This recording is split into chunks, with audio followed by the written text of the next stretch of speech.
Hi friends, हम लोग पिछले वेव लेक्चर्स में हम लोग वेव इक्वेशंस वगैरह देख चुके थे और we had also discussed about wave equation and wave velocity and velocity of wave in the string and we had done so much of questions.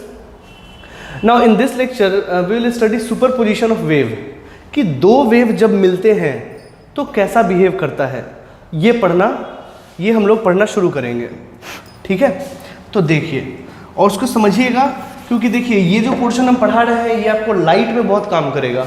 ठीक है, लाइट का आप ऐसा समझिए कि 20 से 30% पोर्शन हम यहीं पे ख़त्म करेंगे और दोबारा फिर से उस समय नहीं बताएंगे.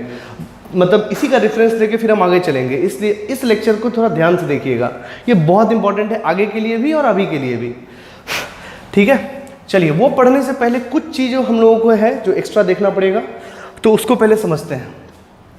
जैसे हमारे पास जो सोर्स होता है वेव का, जैसे लाइट, साउंड, तो ये जो सोर्सेज है जो क्रिएट करता है वेव, जो मतलब लाइट वेव क्रिएट करता है, जो साउंड वेव क्रिएट करता है, उसको सोर्स बोलते हैं. ठीक है, तो मान लीजिए कि हमारे पास जो सोर्सेज होते हैं वो बेसिकली होते हैं, जो सोर्सेज होते हैं, sources of light by sound wave. ठीक है, वेव के सारे बेसिक्स हम इसी चैप्टर में ख़त्म करेंगे. तो ये बेसिकली होते हैं आपके, एक होता है आपका पॉइंट सोर्स, दूसरा line source. Okay, point source और लाइन सोर्स, और फिर है आपका सोर्सेज एट इंफिनिटी. मैं बताऊंगा ये क्या होता है. ये तीनों को हम लोगों को एक्सप्लेन करना पड़ेगा. ठीक है, तब जाके आपको समझ में आएगा. बट उससे पहले एक चीज़ हम समझते हैं. जैसे मान लीजिए कि पानी है. ठीक है, पानी में आप एक ड्रॉप गिराते हैं, तो वो ड्रॉप क्या होता है, वो एक बार SHM किया, वो सोर्स है जो एनर्जी दिया पानी में, अंदर जाके बाहर आया, and now it is distributing its energy outwards. और आप देखते हो सर्कुलर रिंग बनता है और ऐसे ऐसे ऐसे ऐसे वो आगे की तरफ बढ़ता है. तो बेसिकली उसमें हम क्या समझेंगे, वो भी एक तरह का वेव है. उसमें हम क्या समझेंगे, वो जो सर्कल बन रहा है उसको क्या बोलते हैं. ठीक है, तो अभी का जो टॉपिक होगा वो होगा वेव फ्रंट. ठीक है, हम चाहेंगे कि आप इसको अभी सीख लीजिए, हालांकि इसके बारे में और भी कंसेप्ट आपको वेव ऑप्टिक्स में समझ में आएगा. ठीक है, जैसे मान लीजिए पानी का एक ड्रॉपलेट, आपने क्या किया, एक पेबल गिराया पानी में. ठीक है, कुछ भी ईंट वीट का टुकड़ा वगैरह हम पानी में गिराए, तो पानी में जब गिराए तो वो कैसा होता है, वो ऐसा बनाता है, ये ऐसा ऐसा बनाते बनाते वो आगे की तरफ निकलता है. ये बेसिकली क्या है, और ये ऐसे ऐसे फैलता जाता है, अंतों अंत तक वो फैलता चला जाता है जब तक उसके पास एनर्जी है. ठीक है, तो बेसिकली ये क्या है, मेरी बात ध्यान से सुनिएगा और थोड़ा विजुअलाइजेशन है. मैं आपको दिखाऊंगा भी ये कैसा होता है और आपको अच्छे तरीके से और भी समझ में आएगा, बट थोड़ा यहाँ भी ध्यान दे तो कोई बुरी बात नहीं है. सुनिए, जैसे मान लीजिए अगर यहाँ से निकला तो वो तो वेव फॉर्म के वो जो निकलेगा वो तो वेव फॉर्म बना के निकलेगा. तो सपोज करिए ये ऐसा निकला,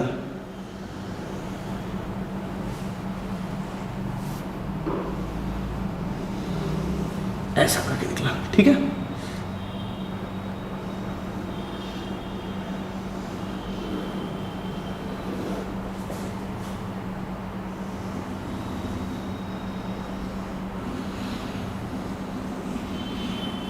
ऐसा करके निकला.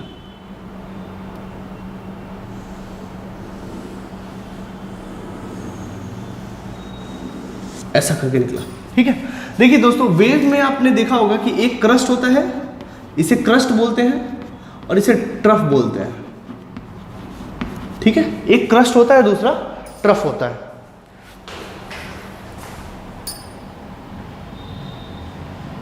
ठीक है, एक क्रस्ट होता है, दूसरा ट्रफ होता है.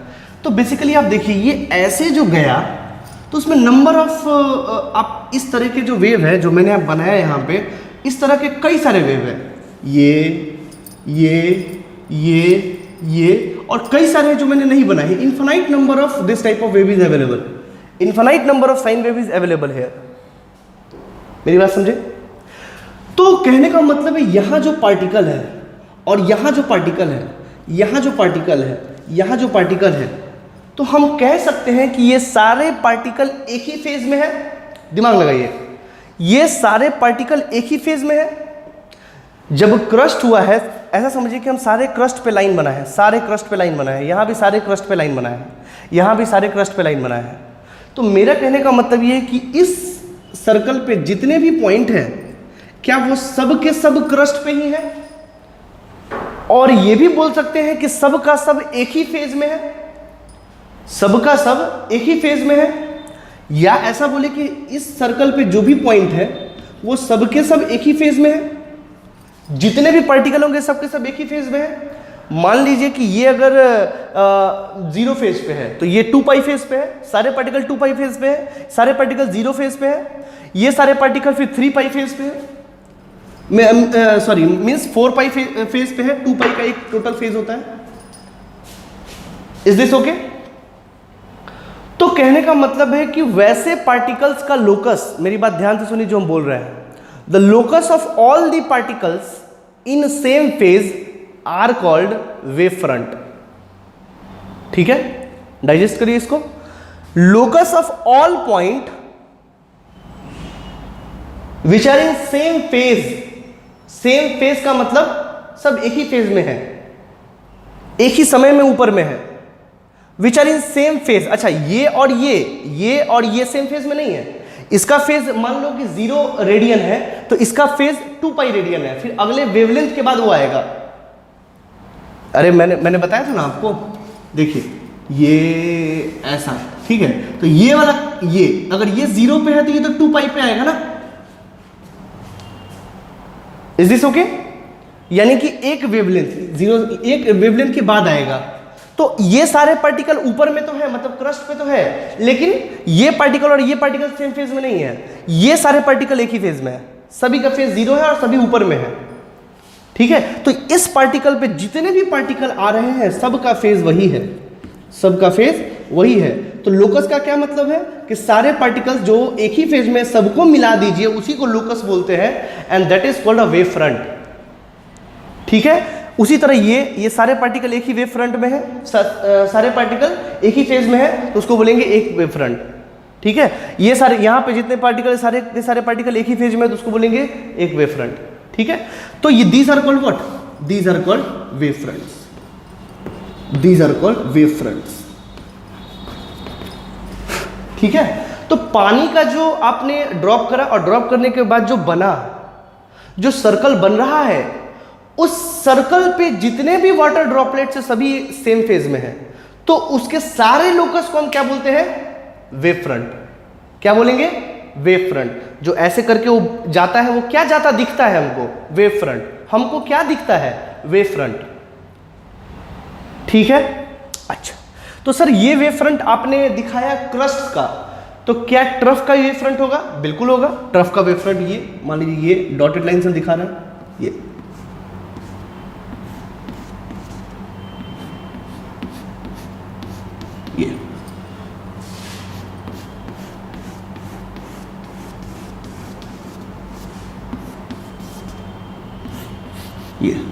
ये सारे, जैसे अब यहां लिख दे क्रस्ट, ठीक है, तो ये सारे वेव फ्रंट जो है वो किसके वेव फ्रंट है? मान लीजिए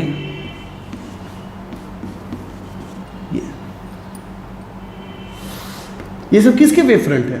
ये भी वेव फ्रंट है, वेव फ्रंट है जिसको बोलेंगे ट्रफ।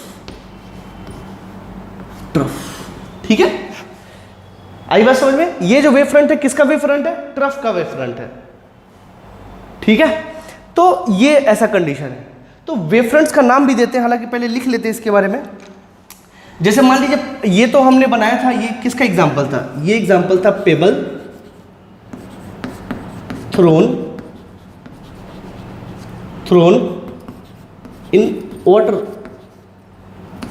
In water. तो जो वेव फ्रंट बनता है उसका नाम होता है सर्कुलर वेव फ्रंट। और मुझे ये कतई एक्सप्लेन करने की जरूरत नहीं इसको सर्कुलर वेव फ्रंट क्यों बोलते हैं।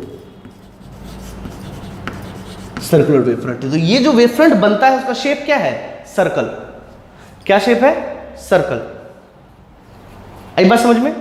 जनरली हम लोग क्रस्ट के वेव फ्रंट को दिखाते हैं और कोई खास वजह नहीं है।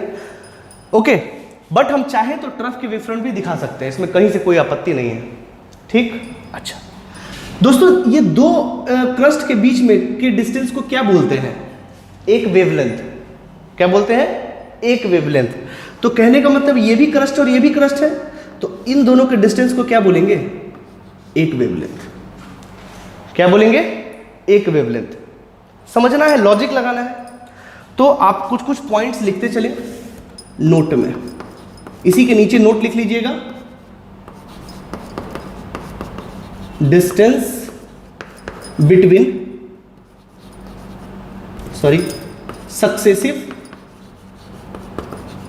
सक्सेसिव क्रस्ट या successive trough wave front is equal to wavelength.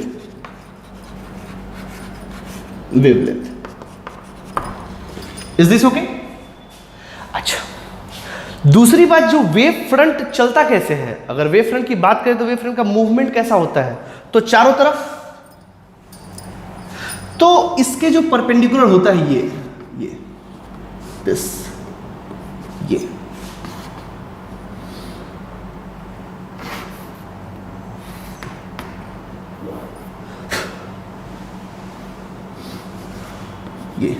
यानी कि अगर आपको वेव फ्रंट दे दिया गया, पूछा उसका स्पीड किधर है, तो कुछ नहीं करना है, उस वेव फ्रंट पे आपको परपेंडिकुलर बना देना है। That will be the speed of that wave, means velocity of that wave. ये देखिए,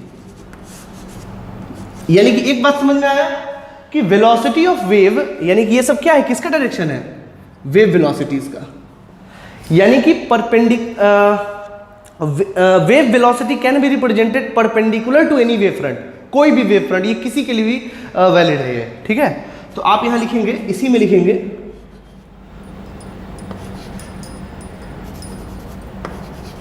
वेव वेलोसिटी कैन बी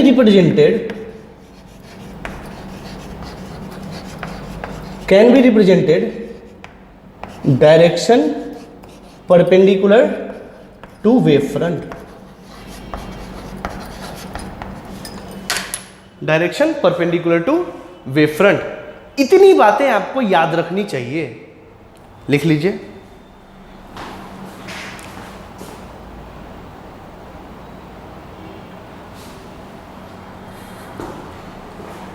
ये बना आपका सर्कुलर वेव फ्रंट, ठीक है। इसी तरह और भी वेव फ्रंट्स बनते हैं।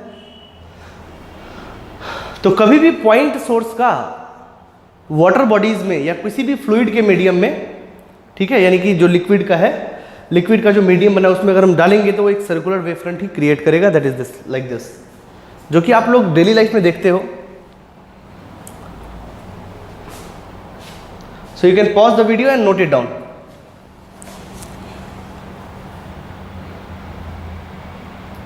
ये भी बनता है आपका पॉइंट सोर्स ही, वो सोर्स पॉइंट ही है। आप पेबल डाले तो पेबल को एक पॉइंट सोर्स का हम लोग कंसीडर कर सकते हैं।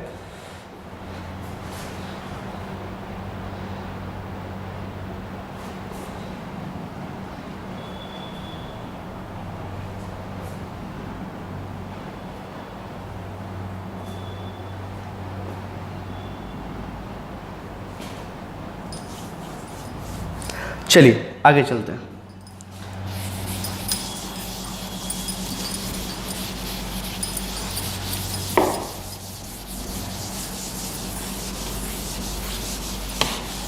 अगर मान लीजिए कि अगर सोर्स लाइट का हो या साउंड का हो,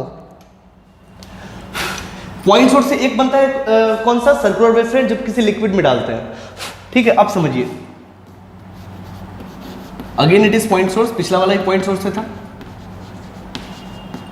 again it is point source. मान लीजिए लाइट एक जला दी है, तो लाइट जलेगा तो क्या रोशनी सर्कल में देगा या पूरे स्फीयर में देगा? तो आंसर है पूरे स्फीयर में देगा। एक लाइट जलेगा तो पूरा स्फीयर में जाएगा, पूरे स्फीयर में, पूरे चारों तरफ फैलेगा वो, और उसी तरीके से वेव फ्रंट बनाएगा, ठीक है। सो लाइक दिस, सपोज करिए दिस इज सोर्स, ठीक है।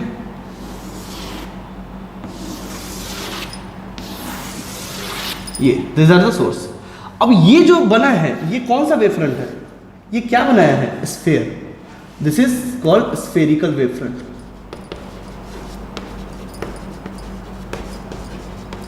वेव फ्रंट, ठीक है, made by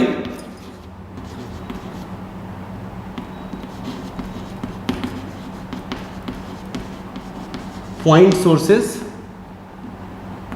of light wave, light oblique sound wave. Sound भी अगर चलता है तो सर्कल में थोड़ी नहीं चलता है, वो तो पूरे स्फीयर में, पूरे वातावरण में फैलता है। तो वो किस तरह का वेव फ्रंट बनाता है? तो आप बोलोगे स्फेरिकल वेव फ्रंट। ये सब कैसे वेव फ्रंट्स बनाते हैं? स्फेरिकल वेव फ्रंट्स बनाते हैं। Again the definition is same, when all the particles are in the same phase is called spherical wave front, when all the particles are in same phase called spherical wave front. ठीक है, लिख लीजिए।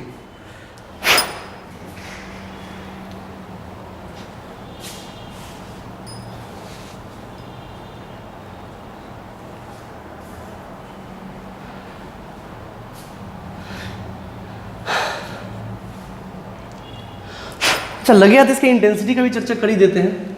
मान लीजिए this is R1, ये sphere है R1 का, ये स्फीयर है R2 का। तो मान लीजिए 0.1, दिस इज 0.2, ठीक है। तो I1 मान लीजिए इस सोर्स का पावर जो है वो P है। तो व्हाट इज द इंटेंसिटी का डेफिनेशन क्या होता है? तो P अपॉन जितने सरफेस एरिया में वो बटा होता है। तो यहाँ पे जिस सरफेस एरिया में बटेगा वो तो एक स्फीयर होगा, तो that will be P upon 4πr²।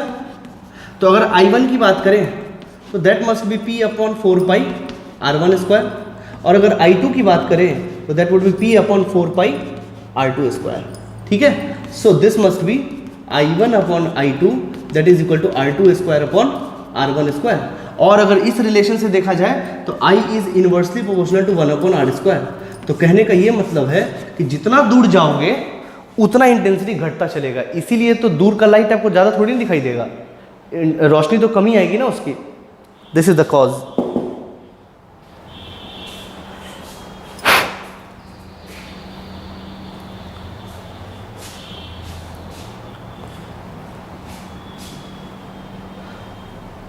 अगर सर्कुलर वेव फ्रंट में देखेंगे तो उसमें भी यही एक्सप्रेशन आएगा। उसमें आएगा P अपॉन, क्योंकि सर्कल बना रहा है तो πr², I is equal to P upon πr²। Sorry, अच्छा चलिए अब इसको करिए, हम बताते हैं आपको। करिए उसका भी बता देते हैं। ये है अभी का केस जिसमें कि स्फेरिकल वेव फ्रंट बन रहा है। ये स्फेरिकल वेव फ्रंट के लिए सही है, लिख लीजिए इसको। चलिए, अगर पिछला वाला केस अगर देखें कि रिवर में डालेंगे तो बनता है कौन सा wave front? Circular wave front. मान लीजिए यही है अब सर्कुलर वेव फ्रंट। कोई सोर्स है पानी में डाले हुए हैं जो सर्कुलर वेव फ्रंट बना रहा है, ठीक है। तो उसका भी इंटेंसिटी अगर निकालना हो तो क्या करेंगे? I1 is equal to P upon, अब देखो ये पूरे में बटा हुआ है, ये पूरे लाइन पे बटा हुआ है। ये जितना भी पावर है वो सब एक लाइन पे ही है, इस पे सब एक लाइन पे है। तो टोटल कितने हो गए? 2πr I। और I1 की बात करें तो P अपॉन 2πr1 और I2 is equal to P upon 2πr2। ठीक है, so in this case I1 upon I2 is equal to R2 upon R1 and similarly it is 1 upon R। तो दूर जो जाएगा उसका इंटेंसिटी घटता चलेगा। ठीक है, तो जाहिर सा बात, थोड़ी देर के बाद तो वाटर का वो डाई हो जाता है, थोड़ी देर तक ही आपको दिखाई देता है, उसके बाद वो दिखाई नहीं देता है। लिख लीजिए, ये पिछले वाले का केस है। ठीक है, तो ये हुआ पॉइंट सोर्स का। पॉइंट सोर्स में सर्कुलर वेव फ्रंट मैंने एक्सप्लेन कर दिया, स्फेरिकल वेव फ्रंट मैंने एक्सप्लेन कर दिया। ठीक है, अब आते हैं लाइन सोर्स पे। इसको लिख लीजिए आप।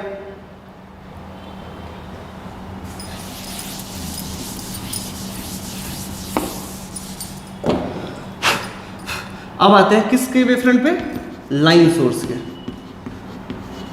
लाइन सोर्स, जैसे मान लो लाइन सोर्स है ये है लाइन सोर्स, ये है लाइन सोर्स। ठीक है, बहुत बड़ा है, एक लाइन टाइप का है। जैसे एक मान लीजिए कि रॉड, जो ट्यूबलाइट जलता है वो रॉड, ठीक है, उसका वेव फ्रंट कैसा होगा? ऐसा।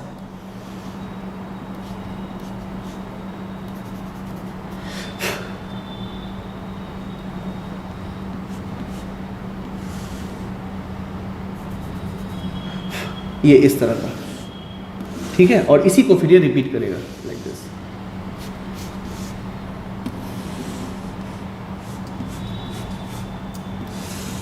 इस तरीके से ये चलेगा ऐसा, ठीक है।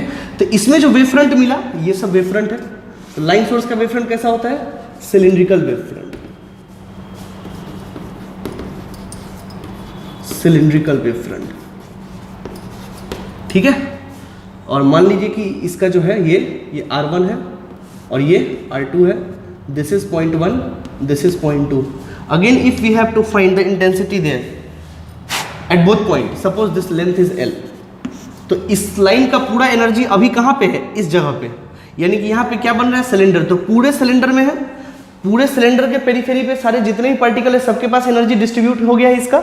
मान लीजिए इसके पास पावर P है, तो इसका जितना भी पावर है वो इस सिलेंडर के पेरीमीटर पे जितना भी पार्टिकल है सभी के पास है ना। तो वो जो सिलेंडर बना है उस सिलेंडर में जितने पार्टिकल है सबके पास अगर मिला दिया जाए पावर तो P होगा। तो यहाँ पे इंटेंसिटी I1 कितना हो जाएगा?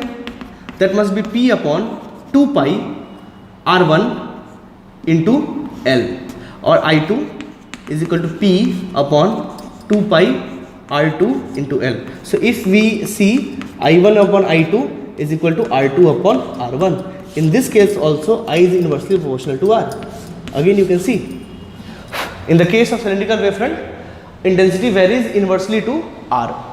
कभी ऐसा भी क्वेश्चन आपसे सीधा पूछा जा सकता है, in cylindrical wavefront how intensity varies with the radius. So you can see it is varies inversely. और स्फीयर में कैसा करता है? I अपॉन R स्क्वायर, वहां भी इनवर्सली वेरी करता है but square of the R. Is this okay? Right it down.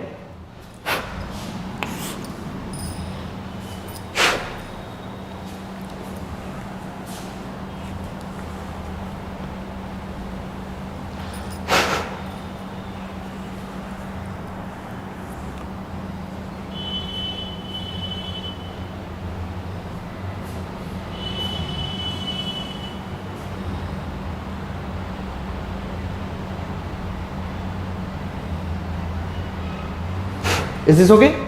चलिए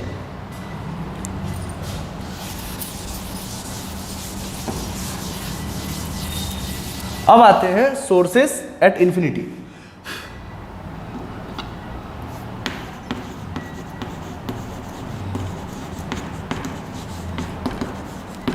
सोर्सेस एट इंफिनिटी, ठीक है. अब इसमें क्या है, जैसे मान लीजिए कि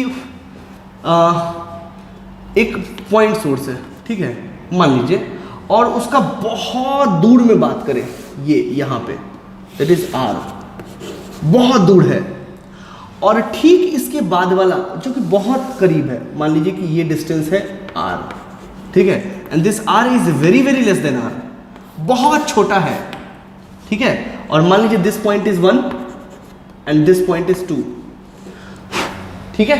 तो I1 कितना हो जाएगा? I1 हो जाएगा again P upon 4 pi R square, और I2 क्या हो जाएगा? That is P upon 4 pi R plus R का होल स्क्वायर, ठीक है. तो अगर यहाँ देखा जाए कि I2 is equal to P upon 4 pi R square 1 minus 1 plus R upon R का स्क्वायर, अगर ऐसा देखा जाए तो वहाँ देखिए R बहुत छोटा है R से, तो अगर R बहुत छोटा है R से तो ये term zero, we can negate this term to zero. अगर ये जीरो हो गया तो 1 का स्क्वायर 1 हो जाएगा, and it is same P upon 4 pi R square, ठीक है.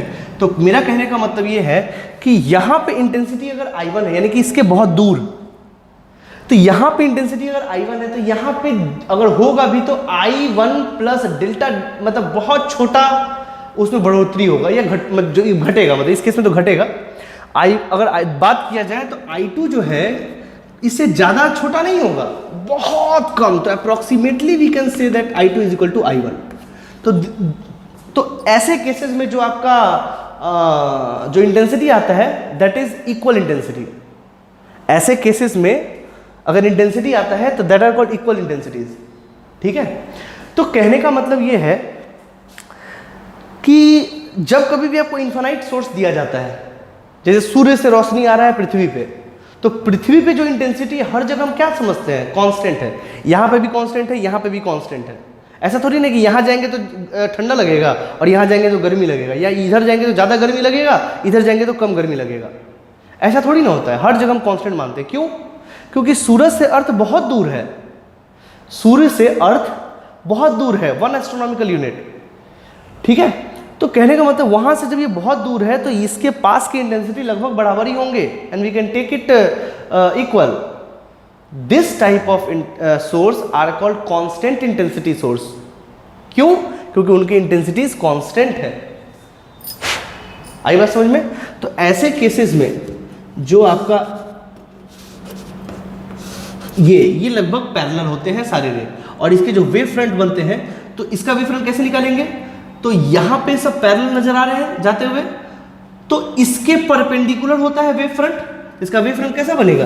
ऐसा,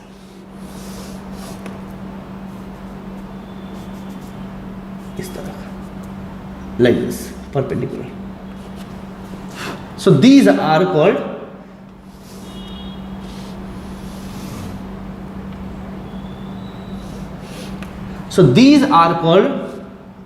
plane wave fronts.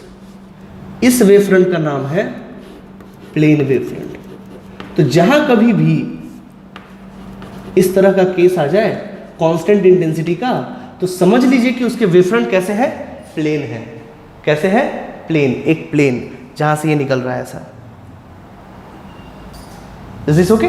So this type of wave front, this wave front are called plane wave fronts. तो कभी भी आपको पूछा जाए कि कांस्टेंट इंटेंसिटी सोर्स का वेव फ्रंट कैसा होता है, तो यू ऑलवेज टेल कि प्लेन वेव फ्रंट होता है। अब इसका इंटेंसिटी वेरिएशन कैसा होगा? कुछ नहीं, I1 = I2, कांस्टेंट इंटेंसिटी है भाई साहब ये तो कोई भी अगर इनफाइनाइट सोर्स लिया जाए तो उसकी इंटेंसिटी हम कांस्टेंट कंसीडर करते हैं, ठीक है। लिख लीजिए।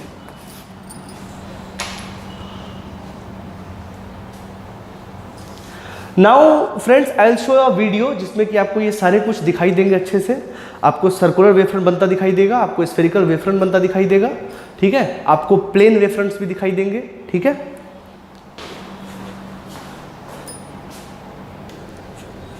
Okay students, so let us see a case in this video. This is a pebble, ठीक है, और ये जो है ये वाटर बॉडी है, ये पूरा वाटर बॉडी है, ठीक है। इस पे जब ये गिरेगा तो देखिए कैसा क्या बनेगा, क्या वेव फ्रंट होगा, वो आप लोग देखिएगा। Still water creates ripples on the surface. These ripples form concentric circular rings around the source of disturbance and spread outward along the surface. When these ripples reach a point on the surface of water, the point starts oscillating up and down.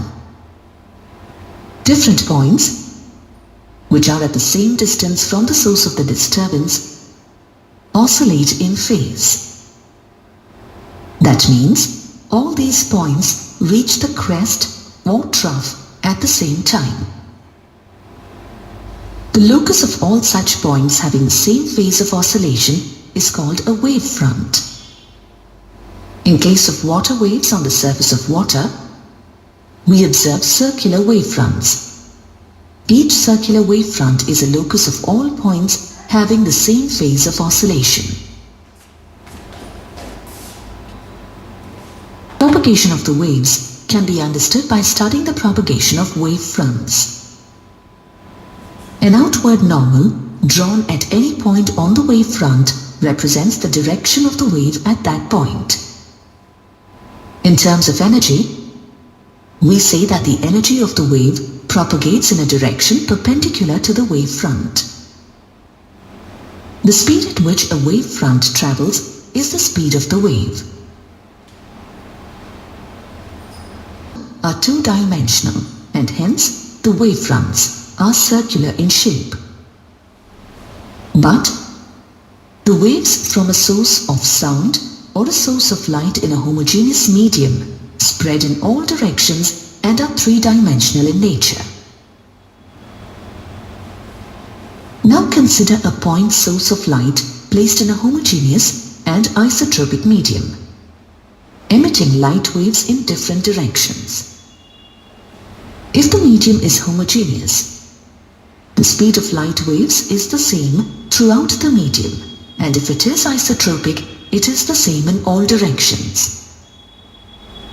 The loci of all points which have the same amplitude and vibrate in the same phase forms a sphere with its center at the source of light.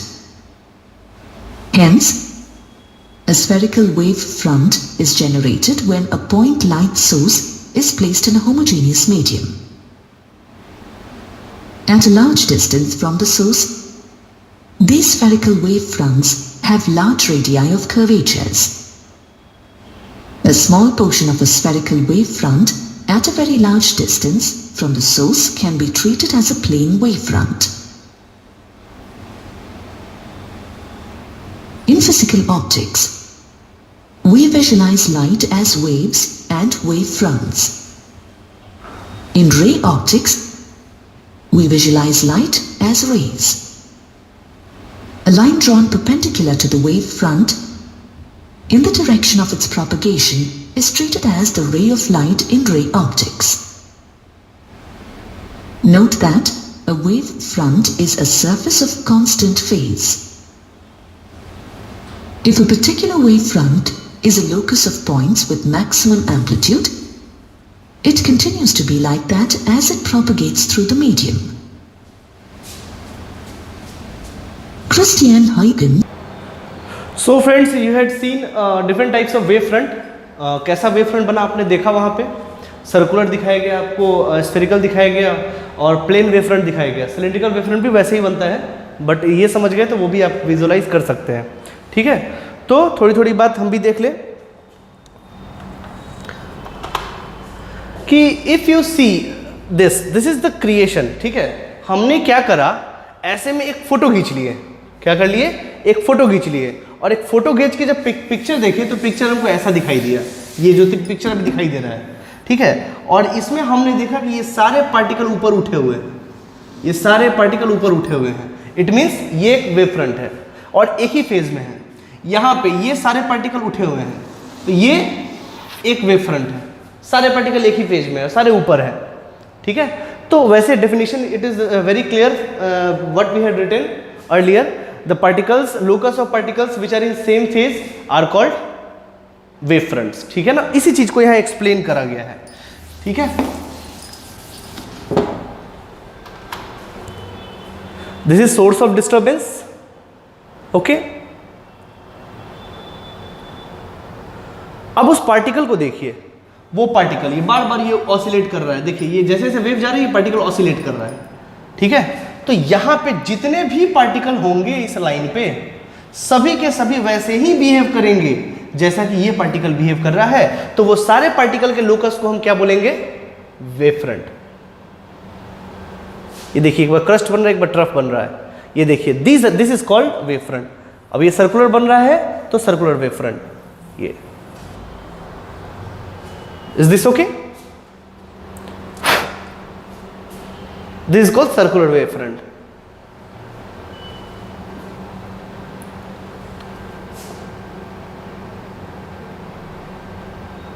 You can see how it is moving.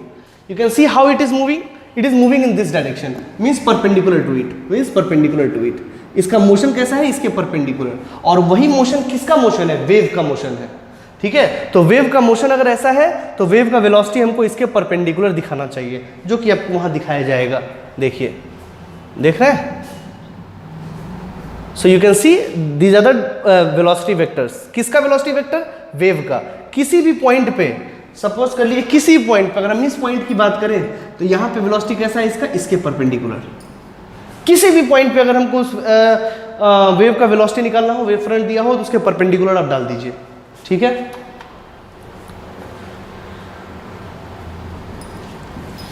Okay, so these are the velocity vectors you can see perpendicular to the wave front like this.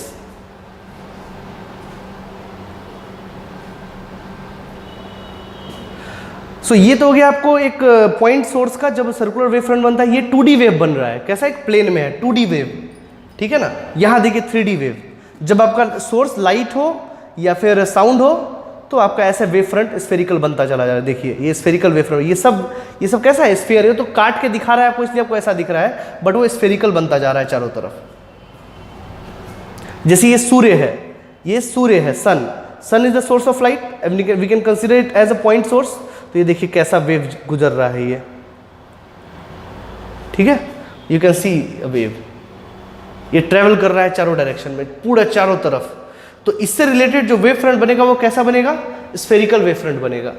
कैसा wave front बनेगा, spherical wave front बनेगा। ये देख लीजिए, ये एक wave front, ठीक है, ये दूसरा वेव फ्रंट, ये तीसरा wave front, spherical wave front, you can सी, ये चौथा वेव फ्रंट। इसी तरीके से खूब सारे वेव फ्रंट बनेंगे, ठीक है। और जब यही सन बहुत दूर हो गया, बहुत दूर हम आ गए, तो बेसिकली बेटा कि ये जो है ये आपका प्लेन लाइट हो गया। देखिए प्लेन हो गया, ये प्लेन हो रहा है, ठीक है। जैसा कि आपको पता है कि धरती गोल है, बट ज़्यादा रेडियस होने की वजह से हमको फ्लैट नज़र आता है। बस वही कंडीशन यहाँ है कि अगर वो सूर्य, वैसे तो है ही सूर्य बहुत दूर, तो उसका जो स्फेरिकल वेव फ्रंट बनेगा तो बहुत दूर उसका रेडियस है, तो हमको क्या नज़र आएगा, उसका वो सरफेस फ्लैट है, मतलब उसका जो वेव फ्रंट जो हमारे तक आ रहा है हमको फ्लैट ही नज़र आएगा बस, क्योंकि रेडियस उसका बहुत बड़ा है। और वही केस यहाँ हो रहा है, वो पास में नज़र नहीं आने वाला, वो दूर पे नज़र आएगा। इसलिए इसको इनफाइनाइट सोर्स बोलते हैं, sources at infinity.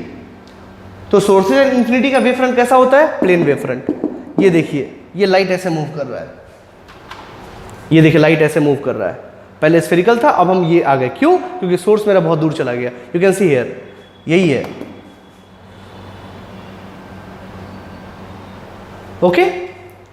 So in this way we can visualize our wave portion, wave front basically. Is this okay. So light जो भी पैरेलल रेज आते हैं, लाइट जो भी पैरेलल रेज आते हैं, उसका जो सोर्स होता है वो इन्फिनिटी होता है, और उसका वेव फ्रंट जो होता है इस सारे रेज के परपेंडिकुलर होता है, जो कि एक प्लेन ही बनता है, शीट बनता है, ठीक है। तो that is called wave, plane wave front. तो आई थिंक हम आपको समझा पाएंगे, और इस बात को आप याद भी रखेंगे आने वाले समय में।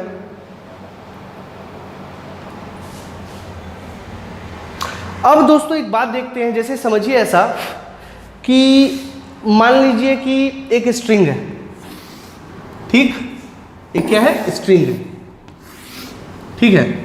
इस पे एक वेव आया ऐसा, ऐसा, ठीक है, जिसका ये ए है, ध्यान से समझिएगा। ये एक वेव है, ठीक है, और हमने, ये एक वेव है, suppose this y is equal to A sine के एक्स माइनस ओमेगा टी, ऐसा वेव हमने दिया।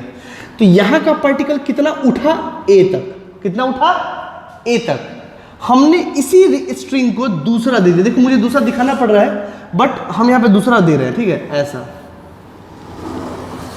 ये भी वेव अगर उसको मिला, मान लीजिए कि ये A1 है और ये मान लीजिए A2 है, इसका इक्वेशन है, ये y1 कर लो, ये y2 कर लो, a साइन के एक्स माइनस ओमेगा टी, ऐसा, ठीक।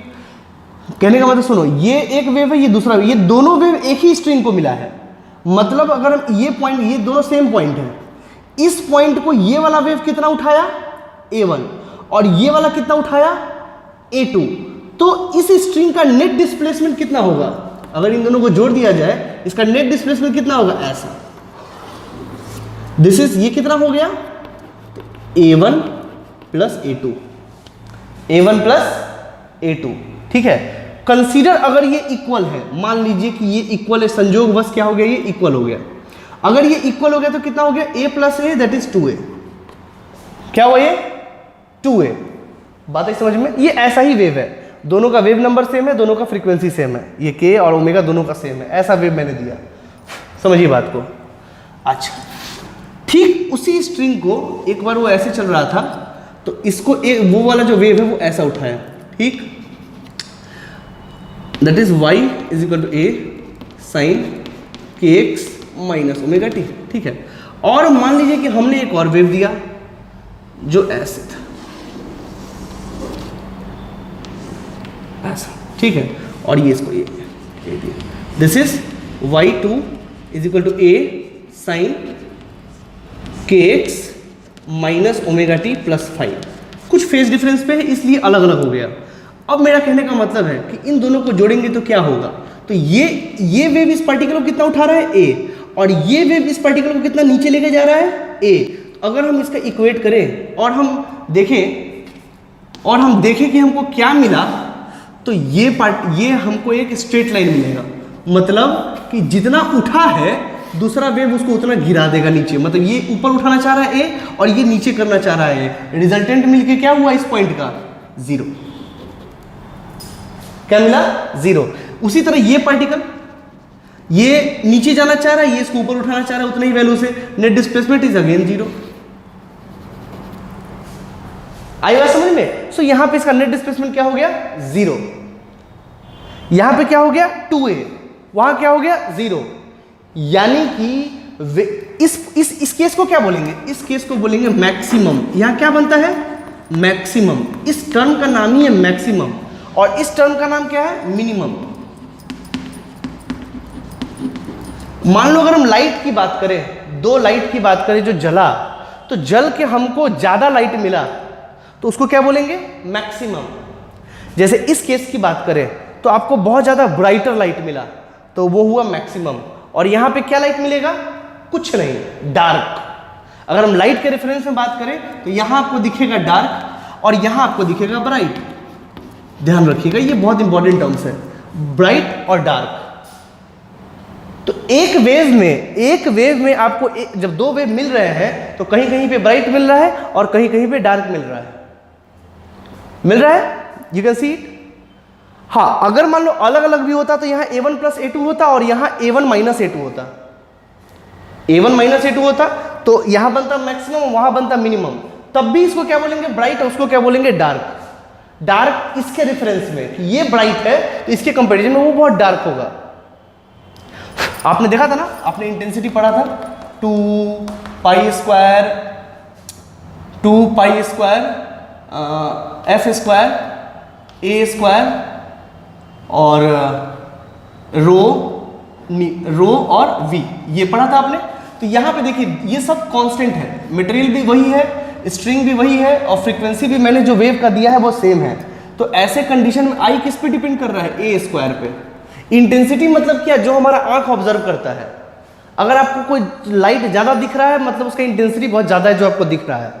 अगर कोई साउंड ज्यादा सुनाई दे रहा है इसका मतलब उसका वॉल्यूम बढ़ा दिए, इसका मतलब इंटेंसिटी बढ़ा दिया आपने उसका, जो आपका कान महसूस कर रहा है ज्यादा पावर के साथ। ठीक है, तो उसी तरह बेटा अगर यहां देखो, यहां पे अगर a1 प्लस a2 अगर इंटेंसिटी, यहां देखो a1 प्लस a2 हो गया। अगर आप ध्यान से देखो तो इस सारे टर्म को अगर कांस्टेंट है जिसको हम ka स्क्वायर लिख सकते हैं, कोई दिक्कत नहीं है।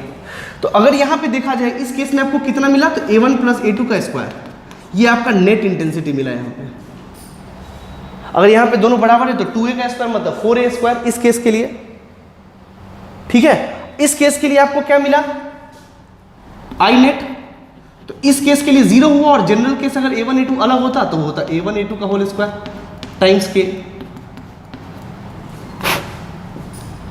आई बात समझ में।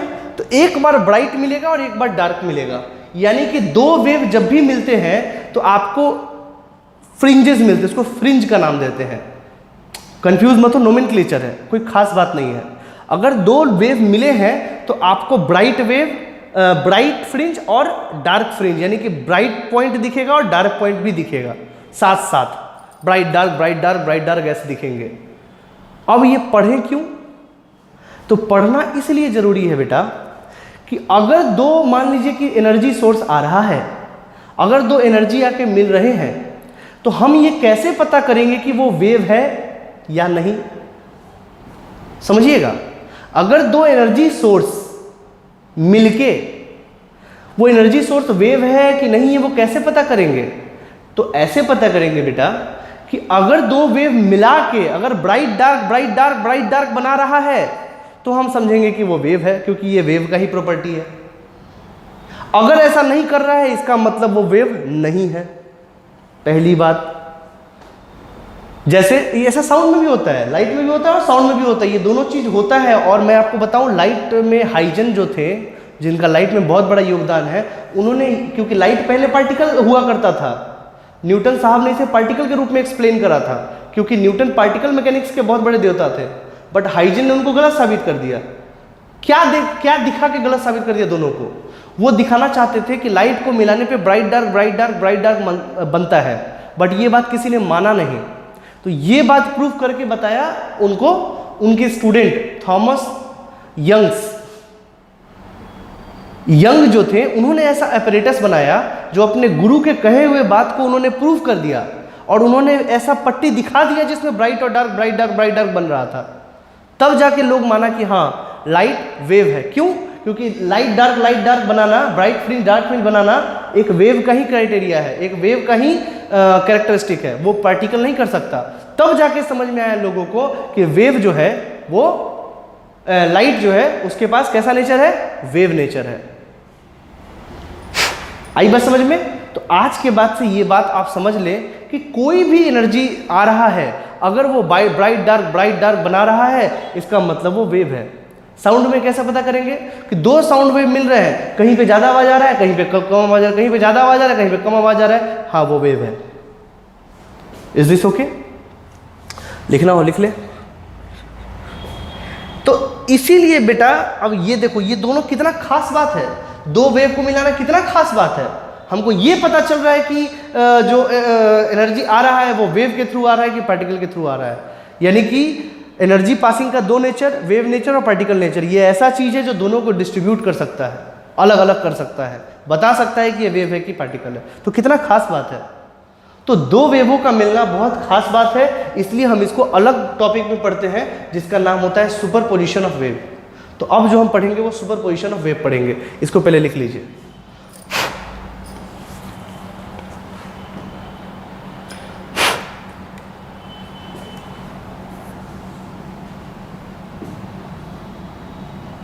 तो अब हम लोग इस टर्म का यूज करेंगे, जहां पे मैक्सिमा बनेगा उसको हम लोग मैक्सिमम बोलेंगे या मैक्सिमा बोलेंगे, बात एक ही है, अलग अलग मत समझिएगा। मिनिमम बोले या मिनिमम बोले, बात एक ही है। तो ऐसा समझ ले कि ब्राइट फ्रिंज की बात करें तो मैक्सिमा की बात करेंगे, और डार्क फ्रिंज की बात करेंगे तो मिनिमा की बात करेंगे। ठीक है?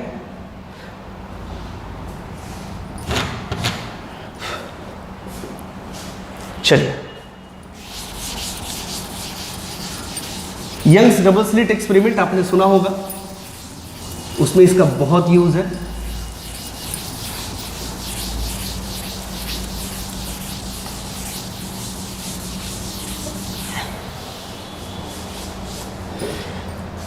चलिए, अच्छा बेटा एक बात और बताएं, मान लीजिए कि हम अगर एक साइन वेव क्रिएट कर रहे हैं, समझिएगा कि अगर ये साइन वेव क्रिएट कर रहे हैं, ठीक है, तो अगर हम एक पार्टिकल की बात करें तो ये क्या कर रहा है? अगर हम एक वेव ट्रेवल करवा रहे हैं, ठीक है, साइन वेव, तो ऐसा समझिए कि हम आपसे पूछे कि ये पार्टिकल क्या कर रहा है, तो ये पार्टिकल एसएचएम कर रहा है। याद है ना, एसएचएम इक्वेशन से ही वेव इक्वेशन लेके आए थे। हर एक पार्टिकल एसएचएम कर रहा है, कोई भी पार्टिकल ले लो, सब एसएचएम कर रहा है, सब एसएचएम कर रहा है। समझ में आया? सबका सब क्या कर रहा है? एसएचएम कर रहा है, सभी के सभी एसएचएम कर रहे हैं। तो अगर कोई दो वेव एक पार्टिकल पे मिल रहा है, मेरी बात ध्यान से सुने,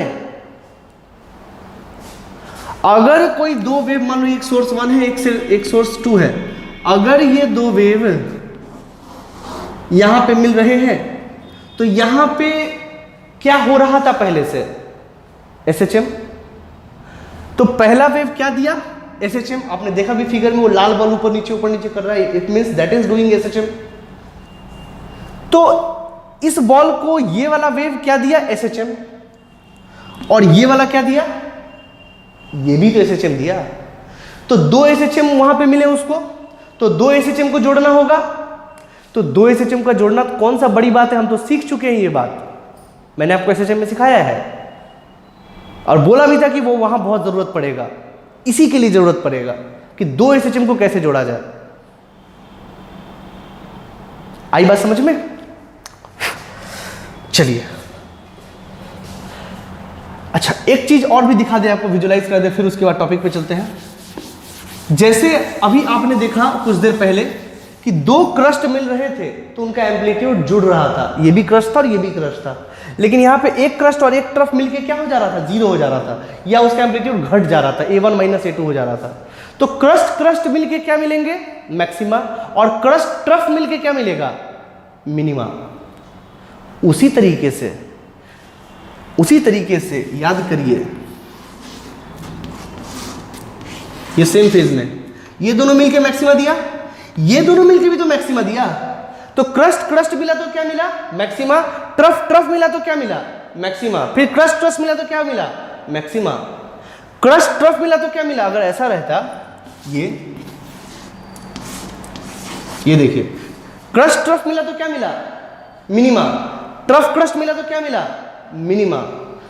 इस बात को ध्यान रखिए और हम एक फिगर बनाते हैं, उसको समझने की कोशिश करिएगा।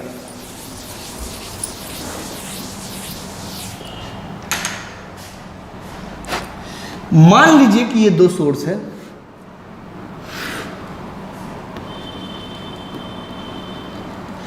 मान लीजिए कि दो सोर्स है, ठीक है, यहां निकला, ये हम क्या शो कर रहे हैं, वेव फ्रंट।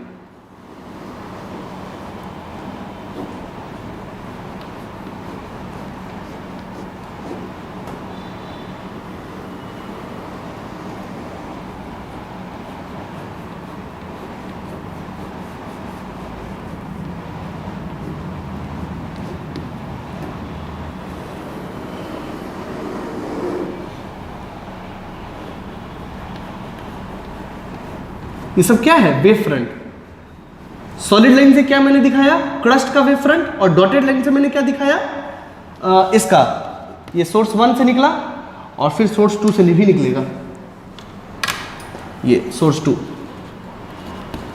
सॉलिड लाइन से क्या है, क्रस्ट का वेव फ्रंट, और डॉटेड लाइन से क्या है, ट्रफ का वेव फ्रंट। ध्यान रखिएगा, आई थिंक आपको क्लियर दिखाई दे रहा है। यस, ठीक है। अच्छा, अब इसका वेव कैसा निकलेगा, वो भी ऐसा ही निकलेगा। अगर फ्रीक्वेंसी सेम है, मीडियम भी सेम है, देखो lambda is equal to, sorry, k is equal to, sorry, k v times is equal to omega बोलते हैं ना, याद है ना ये। तो देखिए, के रिप्रेजेंट करता है वेवलेंथ को, मतलब 2 pi upon lambda into nu is equal to 2 pi into nu. 2 pi से 2 पाई खत्म करो तो ये v बराबर जो होता है वो होता है लेमडा इंटू न्यू, ठीक है। तो v डिपेंड करता है मीडियम पे, और फ्रीक्वेंसी तो किसी मीडियम में सेम रहता है, मैंने आपको बताया फ्रीक्वेंसी किसी भी मीडियम में सेम रहता है। तो ये तो सेम है, और अगर मीडियम सेम है तो ये भी सेम है, और ये अगर सेम है तो इसको भी सेम होना पड़ेगा, है ना। ये बदलता है तो ये लेमडा बदलता है, फ्रीक्वेंसी में कोई अंतर नहीं आता है। और ये कब बदलता है, जब दूसरे मीडियम में जाता है। अलग अलग मीडियम में अलग अलग स्पीड होता है किसी वेव का, ठीक है, ओके। बट ये तो मीडियम सेम ही है, तो इसका लेमडा सेम होगा। लेमडा सेम मतलब ये दूरी सेम होगी। मैं कोशिश करूंगा कि इक्वल दूरी का बनाऊं।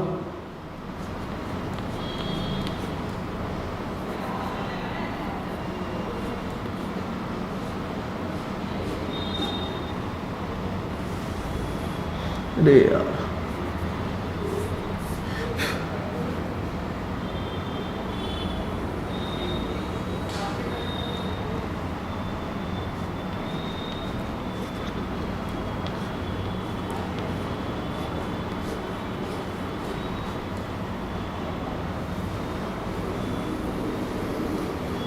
ये देखिए, ठीक है। नाउ यू कैन सी, आप जरा ध्यान से देखिए, कुछ पॉइंट्स को ऑब्जर्व करिए, कुछ पॉइंट्स को ऑब्जर्व करिए। किस किस पॉइंट को ऑब्जर्व करना है भाई, देखिए आप इस पॉइंट को ऑब्जर्व करिए, इस पॉइंट को ऑब्जर्व करिए, ठीक है। फिर इस पॉइंट को ऑब्जर्व करिए, वेयर इट इज, हाँ, इस पॉइंट को ऑब्जर्व करिए। फिर हो गया, फिर आप करिए इस पॉइंट को ऑब्जर्व करिए, ठीक है। फिर आप देखिए, ये हो गया, फिर इस पॉइंट को ऑब्जर्व करिए, ठीक है। ये देखिए, यहां पे आपको क्या मिल रहा है? लेट मी चेक कि आपको दिखाई दे रहा है कि नहीं. यस, यू कैन सी. देखिए ध्यान से, आप इस पॉइंट को ध्यान दीजिए, इस पॉइंट को. ये पॉइंट पे क्या हो रहा है? सॉलिड लाइन और ये सॉलिड लाइन क्या में बना? मतलब क्रस्ट क्रस्ट मिलके क्या बना? मैक्सिमा. तो ये तो मैक्सिमा है. अच्छा, फिर यहां देखें, यहां क्या मिल रहा है? सॉलिड लाइन और डॉटेड लाइन. ये पॉइंट क्या है? मिनिमा. अच्छा, ये क्या मिल रहा है? ट्रफ और ट्रफ मिल रहा है. ये डॉटेड लाइन और ये डॉटेड लाइन. तो ये क्या है? ये है मैक्सिमा. ट्रफ ट्रफ मिलकर मैक्सिमा बनाता है. ठीक है. अच्छा, फिर ये लाइन क्या बन रहा है? सॉलिड लाइन और डॉटेड लाइन क्या बना? मिनिमा. फिर ये लाइन क्या बनाया? डॉटेड लाइन और डॉटेड लाइन मैक्सिमा. देख लीजिए आपको क्या मिल रहा है? Maxima minima, maxima minima, maxima. मतलब alternate bright fringe, dark fringe, bright fringe, dark fringe. अगर साउंड की बात करें तो maximum sound, minimum sound, maximum sound, minimum sound, maximum sound, है ना. तो ऐसे चीज अगर आपको मिल रहा है तो ऐसा घटना सिर्फ वेव के साथ ही हो सकता है, पार्टिकल नेचर के साथ में नहीं हो सकता है. तो कोई भी अगर दो सोर्स से एनर्जी मिल रहा है और अगर ऐसा सीन क्रिएट हो रहा है, इसका मतलब वो एनर्जी सोर्स वेव ही हो सकता है, पार्टिकल नेचर नहीं हो सकता. आई बात समझ में? इसी के वजह से हम लोगों का ये सुपरपोजिशन पढ़ना बहुत ही आवश्यक होता है. आप नोट कर सकते हैं.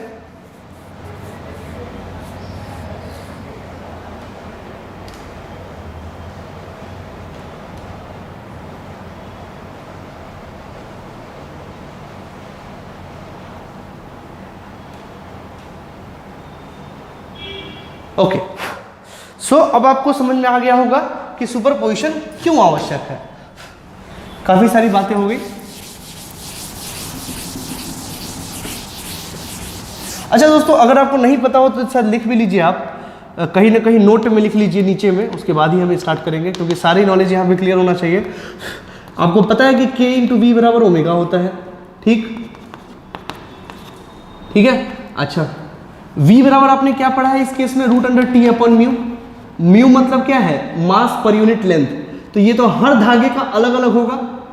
तो कहने का मतलब है कि V जो है ऐसे इनवर्सली प्रोपोर्शनल है. इसका मतलब V मटेरियल पे भी डिपेंड कर रहा है. म्यू किसी अलग अलग, मतलब मास अलग है, अलग अलग धागे के लिए अलग अलग होगा.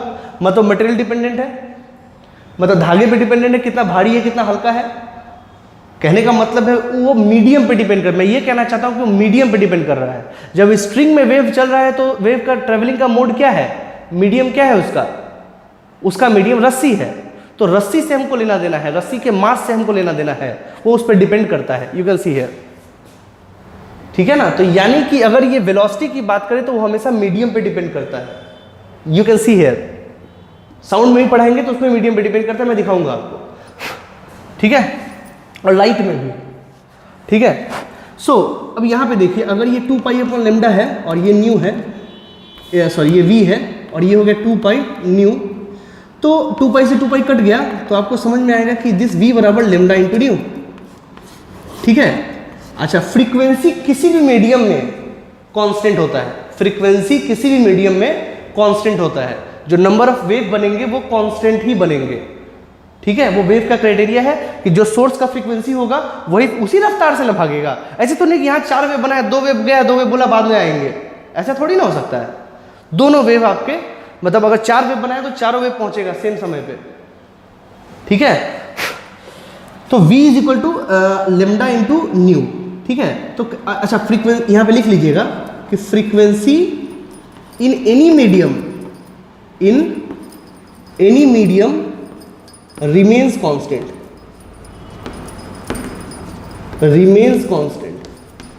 ठीक है. और ये भी कई सारे प्रैक्टिकल से देखा जा सकता है, कोई बहुत बड़ी बात नहीं है. अच्छा, दूसरी बात, फ्रीक्वेंसी रिमेन कांस्टेंट हो गया. अगर फ्रीक्वेंसी कांस्टेंट हो गया तो v is directly proportional to lambda. ठीक है. अच्छा, then v depends on medium of wave, जिस मीडियम में वो ट्रेवल कर रहा है, medium of wave. And lambda also depends on medium of wave, वो भी मीडियम ऑफ वेव पे डिपेंड करता है, ठीक है। तो अगर v चेंज कर रहा है तो क्या चेंज करेगा, v बराबर लेमडा इंटू न्यू होता है, तो ये चेंज होगा तो क्या चेंज होगा, ये तो चेंज हो नहीं सकता है, तो चेंज इसी को होना पड़ेगा।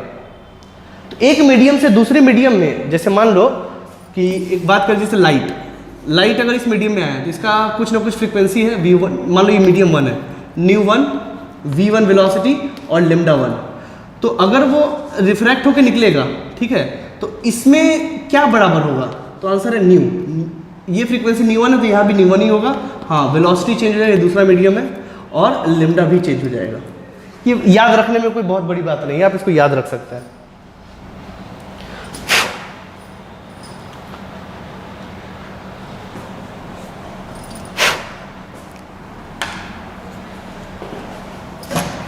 तो ये सारी बात ध्यान में रखें तो कोई बुरी बात नहीं, इसको लिख लीजिए, सब बेसिक बातें हैं।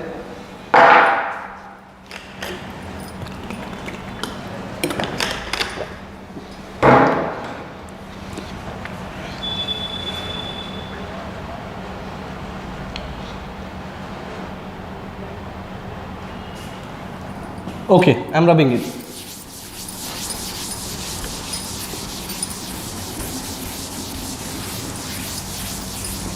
चलिए अब आते हैं सुपरपोजिशन ऑफ वेव।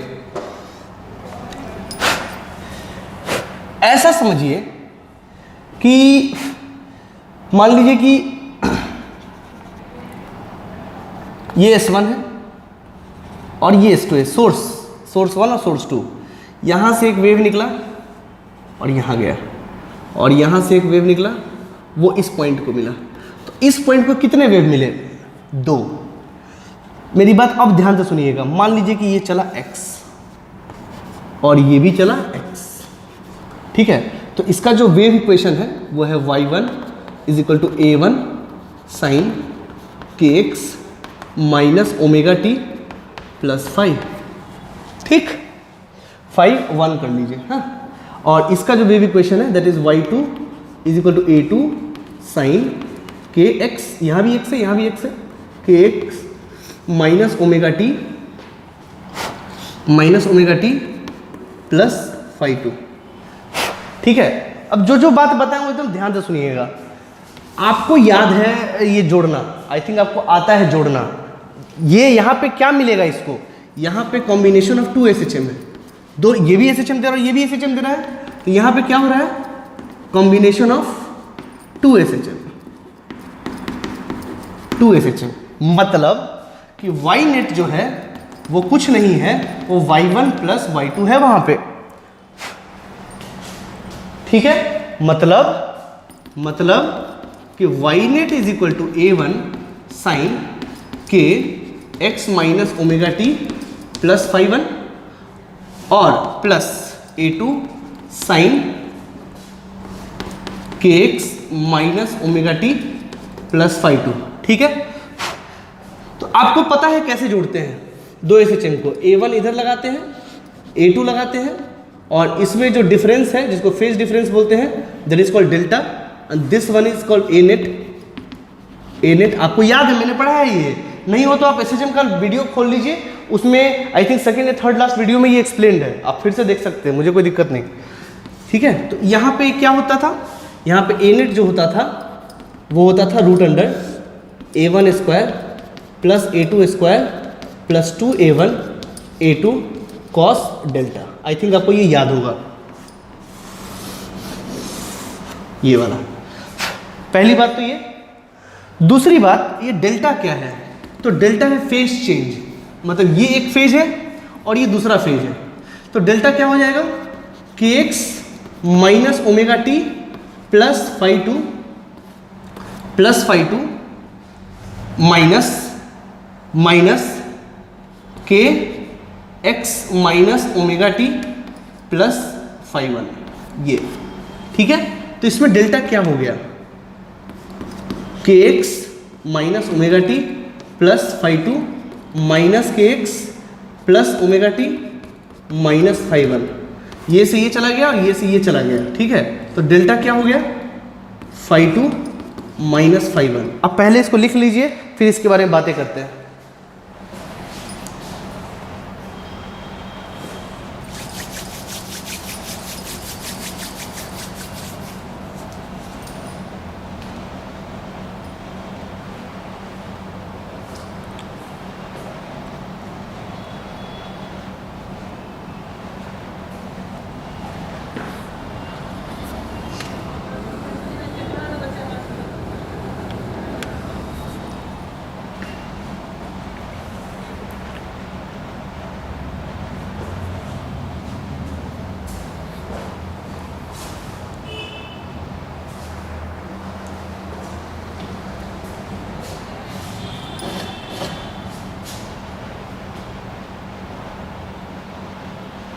ओके, अच्छा अब जो बातें करने वाले हैं वो थोड़ा समझ के थोड़ा सा उसको समझिएगा, थोड़ा ध्यान देके समझिएगा कि एक टर्म आता है कोहेरेंट सोर्सेस, एक टर्म आता है कोहेरेंट सोर्सेस।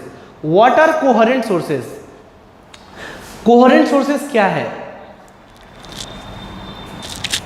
कोहेरेंट सोर्सेस क्या है? कहने का मतलब यह है कोहेरेंट सोर्स वो सोर्स है, देखिए मैं इसी में लिखता हूं, आप भी लिख लीजिए, कोहेरेंट सोर्सेस, कोहेरेंट सोर्सेस। और थोड़ा समझिएगा बात को, कोहेरेंट सोर्सेस क्या होता है?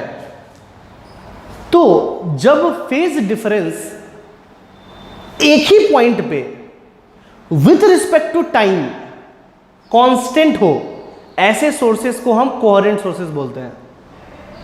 फिर से सुनिए, दो वेव जब मिले तो एक पॉइंट पे जिस पे वो मिल रहे हैं, उस पॉइंट पे जो फेज डिफरेंस हो वो समय के साथ कांस्टेंट हो, that is called coherent sources. आई बात समझ में? तो लिखेंगे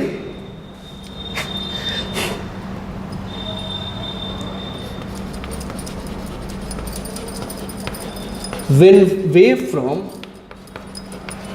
2 point, wave from two sources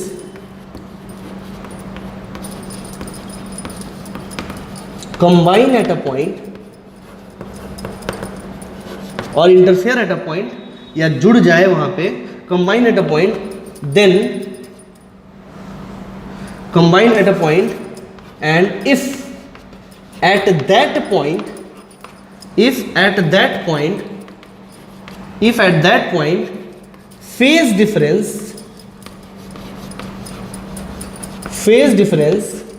delta remains constant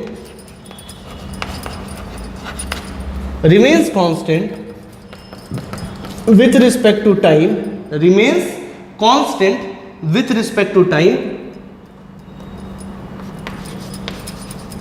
that type of sources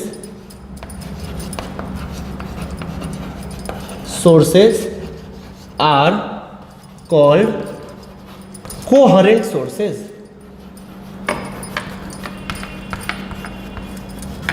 Coherent sources. Coherent sources.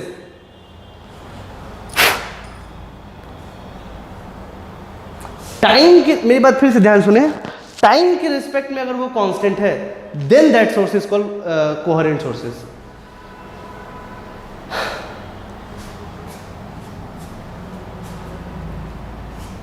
लिख लीजिए इसको,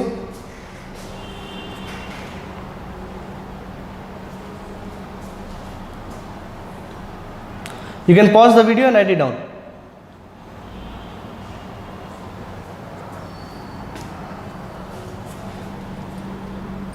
ठीक है,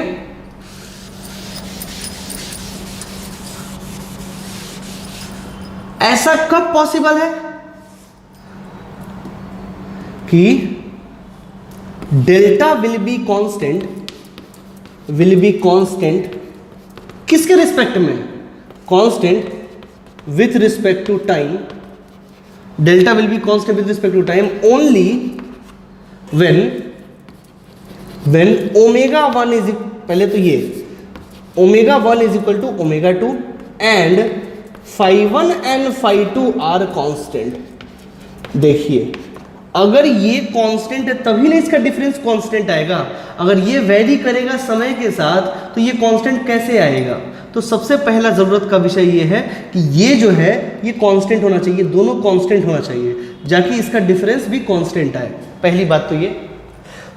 दूसरा, अगर ओमेगा बराबर नहीं रहेगा तो ऐसा सोचो, मान लीजिए कि ये एक पार्टिकल है 1 और ये पार्टिकल है 2, ठीक है, दोनों का सेम रेडियस है, मान के चलते हैं, और इसका भी रेडियस है r, ठीक है। इसमें और इसमें जो फेज डिफरेंस है वो है फाई का, ठीक है, और दोनों का ओमेगा सेम है, दोनों ऐसे रोटेट कर रहा है, ये दोनों का ओमेगा 1 बराबर ओमेगा 2 सेम है। तब ना थोड़ी देर के बाद मान लो कि 2 यहाँ पे आ गया, तो 1 यहाँ पे आ गया, दोनों का फाई अभी भी तो सेम रहेगा। ये तभी हो सकता है जब दोनों एक ही रफ्तार से दौड़े, है ना। अब ऐसा समझ लीजिए कि आप हैं और आपका दोस्त है, दोनों एक ही रफ्तार से दौड़ोगे तब ना दोनों के बीच का दूरी सेम रहेगा। उसी तरह ये सर्कुलर मोशन में अगर ये रोटेट कर रहा है एक एंगुलर वेलोसिटी से, तो दोनों का एंगुलर वेलोसिटी सेम होगा, तभी इन दोनों के बीच में फाई कांस्टेंट होगा। फाई, चलो यहाँ पे डेल्टा नहीं है तो आप डेल्टा ले लो, कोई दिक्कत हमको कोई दिक्कत नहीं, डेल्टा ले लो, तभी तो दोनों के बीच में फेज डिफरेंस जो होगा वो कांस्टेंट होगा। तो इस बात को आपको समझना पड़ेगा कि ये तभी हो सकता है with respect to time, I am saying, जब ये बराबर हो और ये दोनों इंडिविजुअली कांस्टेंट हो, then the sources are coherent sources. ठीक है, 95% केस में आपको ये जीरो मिलेगा, बट ये जरूरी नहीं है, मेरी बात ध्यान से सुने। ज्यादातर केस में ये जीरो आएगा आपको आने वाले समय में, बट हर समय ये जीरो हो ये भी जरूरी नहीं है। ठीक है, तो करेक्ट, तो बच्चे समझ लेते हैं कि हमेशा जीरो होगा, जीरो हो भी सकता है नहीं भी हो सकता है, बट 95% केस में आपको जीरो मिलने वाला है। ठीक है, तो ये तो आपको 95% केस में जीरो मिलेगा, बट जरूरी ये नहीं है, मैंने आपको बता दिया। ये आपको हर केस में मिलेगा, क्योंकि आपको स्टडी ही कोहेरेंट सोर्सेज का करना है, आपको इनकोहेरेंट सोर्सेज का काम करना ही नहीं है, इसलिए आप उसके लिए बेफिक्र रहें। ठीक है, तो आपको अगर बोला गया कि कोहेरेंट सोर्सेज की बात हो रही, दो जो सोर्सेज मिल रहे हैं वो कोहेरेंट सोर्सेज है, तो आप क्या समझोगे कि दोनों का ओमेगा बराबर है, और फेज डिफरेंस अगर जीरो है तो उसका डिफरेंस भी जीरो ही आएगा। हालांकि बहुत सारे केस में ऐसा मिलेगा आपको, और नहीं भी मिल रहा है तो उसका डिफरेंस कांस्टेंट आएगा, then that is called coherent sources. तो my friends, coherent sources what does it mean कि phi1 and phi2 remains to be constant, so that its difference will be constant and its angular velocity, angular frequency of both the wave must be constant, then the sources is coherent sources। ठीक है, लिख लीजिए इसको।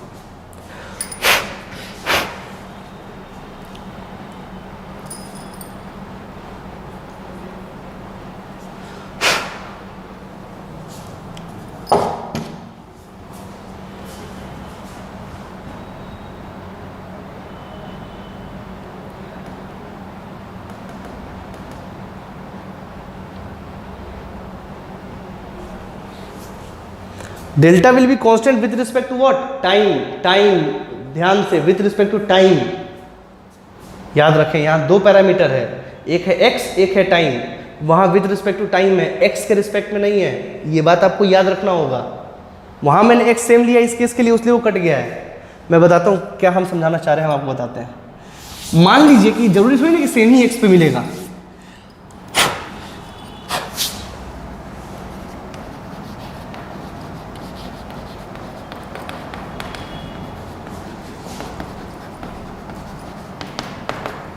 ठीक है। तो ऐसा समझे, मान लो ये सोर्स S1 है और ये सोर्स S2 है, तो दो वेव मिले, एक यहाँ, हम अभी वेव बना के दिखा रहे हैं, वैसे हम लोग लाइन बना के दिखाएंगे तो समझ जाइएगा। जैसे कि मान लो अगर हम ऐसा शो करें तो आप समझ लें ऐसा ही कुछ मिल रहा है, ये ऐसा, तो आप समझिए कि वेव ही मिल रहा है। ठीक, खैर चलिए इस टाइम के लिए ठीक है। मान लीजिए P पे हमको इंटरफेरेंस ऑफ वेव निकालना है, तो ये डिस्टेंस मान लीजिए x1 है और ये डिस्टेंस मान लीजिए x2 है। तो मान लीजिए, और इसका जो ये दोनों कोहेरेंट सोर्सेज है, इट हैज बीन सेड कि these are the coherent sources, superposition of coherent wave, ये दिया गया हुआ है आपको, ठीक है। और इसका जो इक्वेशन है वो हो जाएगा A1 साइन k, कितना है x1 माइनस ओमेगा t, ऐसे रहने दो, जीरो ले, ऐसे ही रहने देते हैं, ठीक है। हालांकि होगा भी तो वो कांस्टेंट होगा, 95% केस में आपको जीरो ही मिलता है, ठीक है। खैर ये ठीक है। दूसरा y2 is equal to A2 sine kx2, यहाँ 2 है ना, x2, ये ठीक है। तो यहाँ पे जो y मिलने वाला है वो क्या होगा, तो देखिए दोस्तों, सपोज कर लीजिए यू कैन, चलो ठीक है, आप फाइल ले सकते हो, बहुत सारे केस में नहीं रहता इसलिए मैंने छोड़ दिया है, तो परेशान बिल्कुल ही मत हो, ठीक है। होगा तो वैसे ही होगा जैसा आएगा, जो एक्सप्रेशन में आएगा, ठीक है। चलिए इसको मिलाते हैं।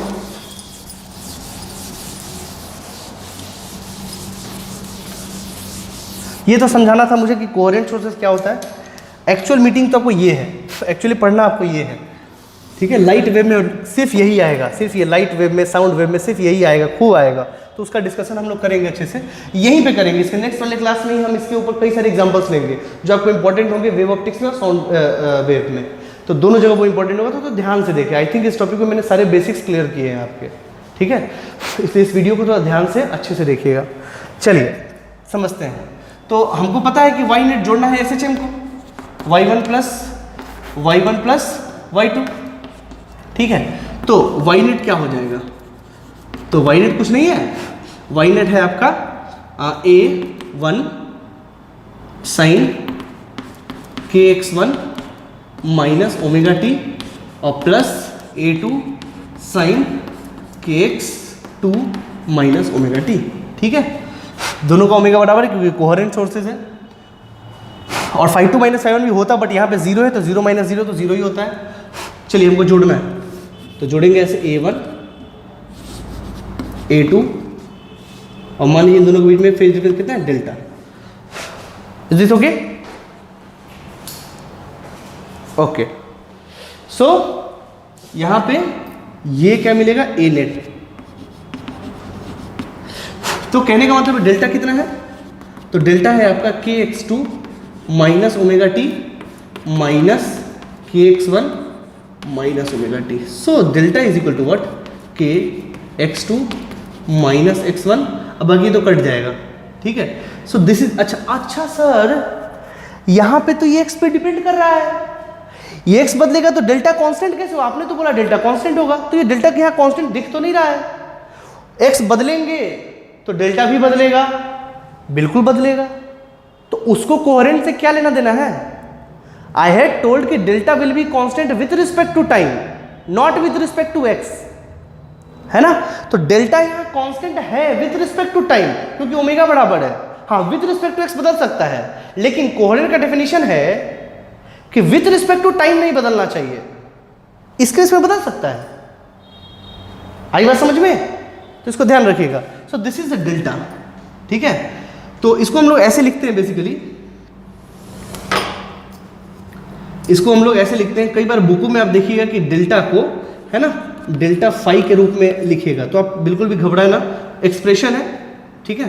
तो it is delta phi is equal to, बुकों में लिखा है तो इसलिए मैं ऐसे लिख रहा हूँ, मुझे कोई मतलब नहीं कि डेल्टा भी डायरेक्ट कर सकते हैं। हम आपको बता दें कि इसको ये मान लीजिए आप, ठीक है, क्योंकि बुकों में ऐसा लिखा रहता है। के को क्या बोलते हैं?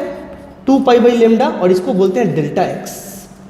इसका ही नाम है पाथ डिफरेंस, इसका नाम है पाथ डिफरेंस, इसका नाम है बेटा फेज डिफरेंस। फेज डिफरेंस आपको पता नहीं, सबको फेज बोलते हैं, दीज आर द फेज, और इन दोनों के बीच के डिफरेंस को फेज डिफरेंस बोलते हैं। तो ये कहानी है दोस्तों, ठीक है। यही है डेल्टा फाई, ठीक है। तो ये कंडीशन है भाई साहब। तो भाई साहब यहाँ पे ए नेट कितना हो जाएगा?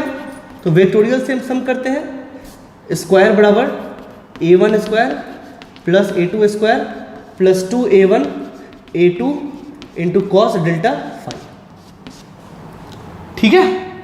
और अगर इसका वेव की बात करें तो इसका जो वेव इक्वेशन आएगा कैसा आएगा? आपको पता है, निकालते हैं कैसे? वाई नेट क्या होगा?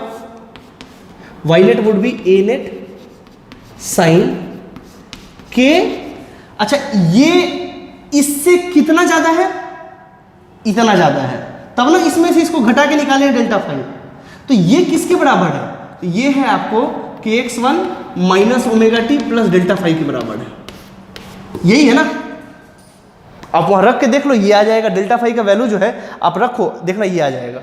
तो kx1 माइनस ओमेगा टी में अगर हम डेल्टा फाई जोड़ दें तो आपको नहीं लगता कि ये kx2 माइनस ओमेगा टी आ जाएगा, है ना। तो आपने बेस किसको पकड़ा है? kx1 माइनस ओमेगा टी को, आप plus delta phi, sorry delta phi नहीं, दिस एंगल, ये मान लो एप्सिलॉन है। हालांकि इसका कोई ज़्यादा रोल नहीं है, बट जो वेव बनेगा वहाँ पे रिजल्टेंट, वो वेव कुछ ऐसा बनेगा। अरे याद है ना, आप लोग जोड़ते थे y is equal to A sine omega t, y is equal to A2 sine omega T plus phi. तो हम लोग करते थे कि ये होता था A1, ये होता था A2, ये होता था A नेट, और ये होता था फाई, और ये होता था एप्सिलॉन। तो हम लोग क्या लिखते थे भाई, A नेट, ये A नेट है, A नेट साइन। अब बेस किसको बोला है, A1 को, ठीक है। तो A1 का कितना है, ओमेगा टी, तो लिखते थे ओमेगा टी अब प्लस दिस वन। यही है ना लिखने का तरीका, हम आपको बहुत टाइम लेके बताए थे, ये उसी तरीके से वहाँ समझिए। तो ये हुआ उसका जो SHM जो वहाँ पे आएगा वो ऐसा SHM होगा, वहाँ पे बनेगा, यानी कि यहाँ पे जो हमको मिलने वाला है वो वाई नेट ही होगा, ठीक है। तो वो है फेज डिफरेंस और वो है पार्ट डिफरेंस। आप लाइट में चले जाइए, आपको 70% सवाल आपको यहीं से मिलने वाले हैं, डिफरेंट अरेंजमेंट पे, ठीक है। तो हम यहीं पे लेंगे वैसे अरेंजमेंट को और आपको दिखाएंगे कैसे कब मिनिमम बनता है, कब मैक्सिमम बनता है। खैर मैक्सिमम मिनिमम की इसको हम और अच्छे से डिटेल में पढ़ेंगे नेक्स्ट लेक्चर में, ठीक है। इसको आप नोट कर लीजिए और ढंग से पढ़िए दोस्तों, क्योंकि ये बहुत ही डेलिकेट चैप्टर है। इससे सिंपल सवाल आएंगे जो आप जानेंगे तो कर लेंगे और नहीं जानेंगे तो छोड़ के चले आएंगे। Okay, thank you.